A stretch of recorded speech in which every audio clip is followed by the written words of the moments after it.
Hello viewers, আসসালামু আলাইকুম। আপনাদের টেস্টি বাইট চ্যানেলে স্বাগতম। অনেকদিন যাবৎ ফুচকা খেতে মন চাচ্ছিল, তাই আজকে আপনাদের সাথে ফুচকা রেসিপিটি শেয়ার করা যায়। প্রথমে আমরা একটি কড়াইতে তেল গরম করে নিয়েছি। এখন আমরা ফুচকাগুলোকে গরম তেলে ছেড়ে দিব। দেখুন ফুচকাগুলো কি সুন্দর ফুলে উঠছে।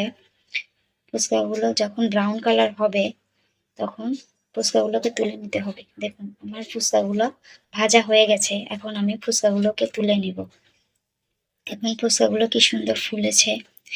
এখন আমাদের ফুচকার পুর তৈরিতে লাগবে কাঁচামরিচ, ধনিয়া পাতা, পেঁয়াজ কুচি, ডিম কুচি করে কেটে নিয়েছি এবং আলুটি ভর্তা করে নিয়েছি।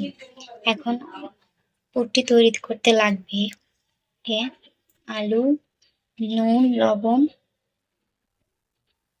ধনিয়া পাতা, পেঁয়াজ এবং ডিম কুচি,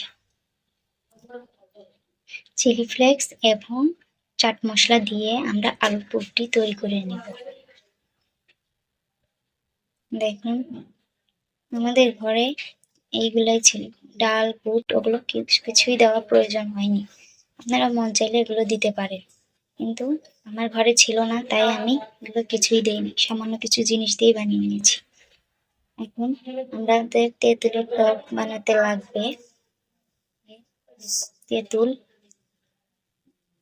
লেবু 2 টেবিল চামচ পরিমাণ লেবুর রস নিয়ে নেবেন, পরিমাণ মতো লবণ নিয়ে নেবেন, পারলে একটু চিনিও দিতে পারেন, চিলি ফ্লেক্স এবং ধনিয়া পাতা দিয়ে দিবেন।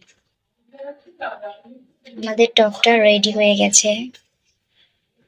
দেখছেন আমাদের ফুচকা রেসিপিটি তৈরি হয়ে গেছে।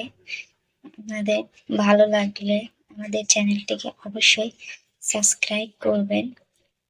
দেখুন তেঁতুলের টকটি খুব সুন্দর হয়েছে এবং আলুর ফুচকার পুরটিও অনেক দেখতে অনেক লোভনীয় লাগছে। সবাইকে ধন্যবাদ। আসসালামু আলাইকুম।